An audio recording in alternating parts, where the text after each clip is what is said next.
Hey, welcome to Sermon Slice this week. Sermon Slice is a portion of Sunday's message for weekday application. And we're talking about Sunday, May the 3rd.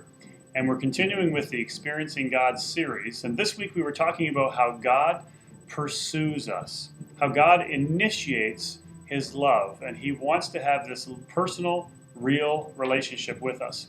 And so many times we talk about our response to God, but we just sometimes forget just how much God does pursue us, how much He is after us, how much He desires to be in fellowship with us.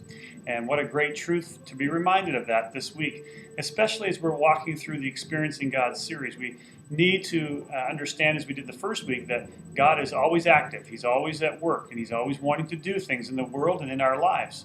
And one of the ways that He wants to do that is to have that personal, real relationship with us. And that comes by His love. And it's His love that can work in us and can change us. And as we even talked yesterday, it can correct us and discipline us and help us to become everything that He wants us to be. And most importantly, it helps us to capture what God is doing in the world. Because as we are active with Him, as we are building the relationship with Him, we get to know His heart and we draw closer to Him. And it helps us to be able to engage and to get involved in what God is doing. So this week, I pray that you will be reminded of the love of God and how He pursues us, how He initiates that love.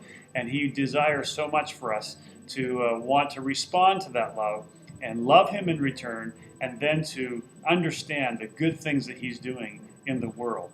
Well, as we go through this week and as you're in your small groups, I pray, Hillside family, that you will find that it will be encouraging, enriching, and that you'll again recapture how much Christ really does love you.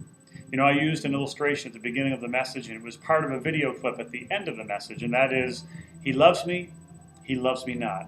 Using the daisy and pulling off each of the petals of that daisy flower as a way to play the game of when we used to have relationships and we wanted so much for people to love us.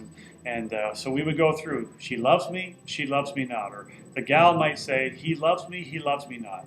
And you know what it's like. You get near the end and you go, good, it's going to work out that they love me, because we all want to be loved. But whenever we get to the point where the daisy says, it loves me not, we throw that daisy away and grab another one because we really want to make sure that we're loved. Well, the reality is God loves you. He loves you. He loves you. He loves you. And He is pursuing that love relationship with you. Will you respond to it today and this week and make it that much more meaningful in your life so you can know what God is doing and you can be a part of His action and His plans in the world? God bless you this week. Thanks for tuning in to the Sermon Slice, and we'll see you next week.